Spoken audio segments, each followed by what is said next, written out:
Californian quails also. They might be somewhere up. Yeah. So these also we breed them from a very long time, and we are having a lot of success in breeding them. And these are very beautiful birds to have. If you have a big space where you can keep them on the ground. They don't do well on in any of the mesh cages. Okay. If they are kept on the ground, they do really well. Okay. They don't dig it out, right? They like to take the sand bath and all that. So it is really good. You keep them on the ground. Okay. And apart from this quails, we have got bob white quails, which are very new to aviculture right now in India. Okay. So we recently bought them. They are at the last pen from here. We'll show them. Okay. So I just love keeping them quails. The more important thing is when they lay eggs, we just put them in the incubator, and when the chicks hatch, you don't have to bang your head trying to hand feed the chicks. Exactly. Like chickens, they eat and on their own and they grow up. Yeah. So it's a very nice way of raising them. So I feel anybody who has got space, they should have few at least. Start with button quails. They are not those expensive also, and they are very easy to maintain. And they eat on any leftover food from the birds also, and they are very nice to have around. Sir, so what is the diet which you give to them? Mostly what we give them is chicken feed. So this is what chicken feed is. So these has mostly all the nutrients. Apart from this, we give them all chopped vegetables and all. And we give them small insects. So we got a lot of earthworms and all which are in the. So we just dig up and some earthworms and mealworms and all that. We just throw them in. Okay. So they eat anything. Do you give any what do you call before going to the breeding season? Do you deworm them? We deworm all our birds every 3 to 4 months. So that is our cycle. Since we are in an open aviary, so we always have problem of all these worms getting into the intestine of the birds. Okay. So without any delay or without any, we have this every 4 month cycle. So every 4th month, all the birds which are not breeding at that time, we get them dewormed. Okay. So how do you basically deworm the birds, sir? We use dewormer, warm out gel is what we use. So we use approximate what portion is required. So we just give them in the soft food what they are eating. Okay, you mix it in soft food and then give it. For how many days you do deworming? Whatever the cycle is, we do once and then after 7 days we do the second cycle. Okay, so how many cycles you do on one? We do only 2 cycles. Only 2. So first day and 7th day. 7th day. So in between you give what will be the diet? We give Live 52 in between, because it hits hard on the liver. So we give them Live 52 and we give them a lot of probiotics at the same time. What probiotics you basically use for your birds? I use this product from Loro. My friend, he manufactures it. It's a made in India product. Very proud to use made in India products. And it's a really good from, I feel that, giving just probiotic to the birds, it has become like one boon to me. Like I have seen a different activeness in my birds, and there's just the different level of shine in their feathers, and the movement of the birds, the shout, the voice what comes out is more sharper, more louder. So I truly believe, because people, they give antibiotics for no reason. A bird is a little sick, a little plucked up, they want to give antibiotics. But you should mostly give them probiotics, because probiotic is what puts the good bacteria into the birds. Exactly. So which will help him recover. Exactly. Giving them antibiotics is whatever good bacteria is also there, you are killing it off. Exactly. So give antibacteria when and it is a last source. Or or the doctor has prescribed you, just don't start with antibacteria any bird if you are trying. What we start with is giving them vitamins, minerals and probiotic. Any bird gets sick, this is the first dose what we give them. Okay. We never go with doxycycline, tetracycline, or any of the enterocin or any kind of antibiotics. We never start with those to any bird. Okay. So if medicine is required for your bird, so how often you use and what will be their proportion? We don't just we try to diagnose the bird what's wrong with it. So luckily we have got few vets who are there to help us. Anything goes wrong to the bird, we send them a video. If it is really bad, we tell them to come in. So they prescribe us until we feel that we won't be able to make the bird survive. So this is what we do. Otherwise, we just it maybe it has got some cold or fluffiness, it is not moving. So I told you what dose we start with. We just give them vitamins, minerals, and then we give them probiotics, and we give them electrolytes in the water. So this is what we start with. We see for 3 to 4 days is there any improvement or not. If there is no improvement, then we consult a vet. So since you have an nipple system of water supply to all your birds, so you use all your products through soft food and other foods, right? Absolutely, because we feel that giving them any kind of medicine, any supplement in the water is waste of water, because what water you throw away at the end, that is what the medicine you're throwing it off. So rather, whatever soft food we give, we know that they're going to finish this whole soft food. So we feel that this is doing justice to the medicines. Whatever you're giving them, everything is going, because you give them 300 ml of water, it drinks around 10 ml of water. The 290 ml you throw it with the medicine. So it is a waste of medicine, plus what is the amount of medicine which has gone into the bird, you don't know. So it is a summer it drinks more, it is a winter it drinks less, or sometimes not drinking also. So I would always give them in food what they love the most. If they are loving carrots, if they are loving beetroot, or if they are loving guava, or any fruits they love, you chop them fine, you put that and give them. They're going to finish it, they're going to have that whatever supplement you want to give. Exactly. So these that particular medicine what we use will work very effectively on the birds. Sir, what is the size of the breeding box which you prefer for giving sun conures?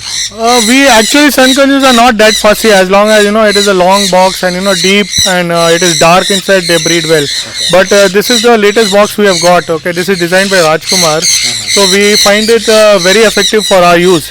And the size is 20 inches by 12 by 12. Okay, the beauty of it is, so when you open the box, this whole thing comes out. So when you want to check, you can just check. You want to check the babies or anything. And everything else inside the box is covered with the metal sheet. Okay, so when they chew this thing, so you just have to change this every time. Exactly. So at least 2 breeding season you can use this. So this is as enrichment also. When they they chew this, it becomes as a sawdust for them. Exactly. And plus when you want to check, you don't have to go up or check. You just remove it. You check the chicks or eggs or whatever it is. And you just open it and you put it back inside. So I found these boxes to be very effective for us. And whatever the old boxes, once they are discarded, we are going to use this kind of boxes in future. What is the advice which you give for youngsters, who are very eager to have a birds and something like your setup, sir? This is a very important question, because I have seen a lot of people, lot of youngsters, trying to throw in money, I have seen people, selling off their bikes and mobiles to get birds and all, which I feel is really wrong. If you want to get into breeding, even in a commercial way or in a professional way, start from small. Okay, first if you want to try to breed a finch, if you are okay with that, then try to breed a lovebird, a bajriga, then try to breed a cocktail, then try to breed a African lovebird. Don't directly jump to a conure or a bigger bird than that. So that is how I have stepped up, and I have learned, in the process, because it is not always success. All breeders know it, because whenever you open your Facebook, you see only success. You see chicks. I don't see, anybody showing a dead bird, but we know that is a fact. Where there is a birth, there is death. But just because people are showing, okay, I got this many chicks, I got this many, all the youngsters are getting dragged into this. So I'm really telling you, it is not what it seems, what people show. It is not that. There are disadvantages. I know you should really work it out first. You should not put in all the money what you have. You should always try to save up money. You should not borrow money when you are buying birds. You should not sell anything to buy birds. And you should not take money on interest. That is what I've seen a lot of people. They think, okay, I'll keep this for 6 months. I'll get 2 chicks. I'll sell it. I'll get this much money. I'll return his money. All that is all bull crap. Don't do that. Whatever money you have from your own saving, from that also use only half of it to buy a bird. Just when you want to start. And when you are confident that you can do it and you are already breeding them, okay, you sell those chicks and get more birds. That is what I have done. All these 10 years I have been breeding birds. I have been selling my chicks and I am getting more birds. So I had only 20 pairs of sun conures. These all are, most of them are my own chicks. So I am keeping them and I am again, reproducing them and keeping as my future breeders. So I feel, you should all, do the same thing. And one more thing what I would like to tell all the youngsters, just because you get any bird in the market, you don't buy it. You need to specialize in one species. Put your name, if there is, if you are a Neophema breeder, you should get famous as a Neophema breeder. If you are finch breeder, get famous as finch breeder. Don't try to keep all different birds and, this one is breeding that, this one is breeding that. I think it doesn't work on a longer scale. And that is what I have seen in myself. So I used to have almost 20 different species of cornus here. But then I found out that, I'm just trying to show off to people that I have this, I have this, I have this. But, not all of them are breeding because of various reasons, because I'm not trying to concentrate on different diets of different birds. And, there are some birds which you cannot keep next to another bird. So all that thing has to be taken under consideration before, planning a bird. So what I feel is, plan what you want to keep and stick to that plan.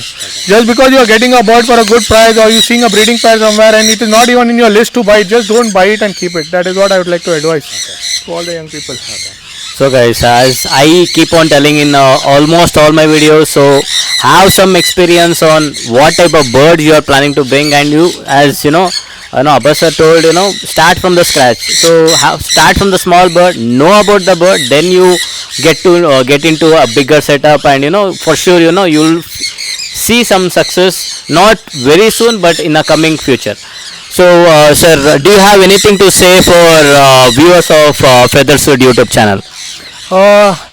See, anybody needs my help, in trying to get some knowledge, you can always contact me on my page, Birds of Paradise.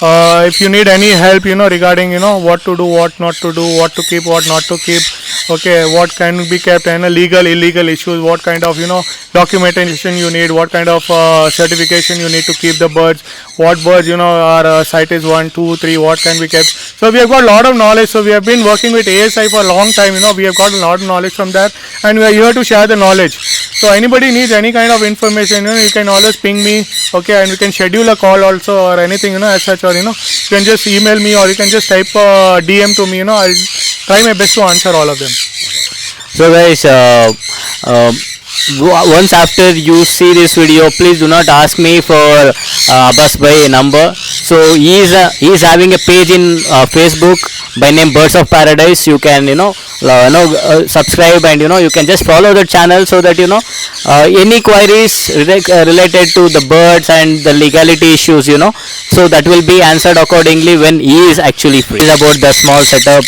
not a small setup. It's a very big setup of 150 pairs of sun conures, and few monks also. So guys, I would not like to say much about this farm, because for sure many people would have got valid information about the setup. So this is about this Birds of Paradise video. I am also available in many social media platforms. For any questions and queries, you can anytime approach me through any of the social media platforms. And very important thing what I would like to say is, like, do not ask for Abbas Bhai number. I'm really sorry guys, I am not in a position to give his number.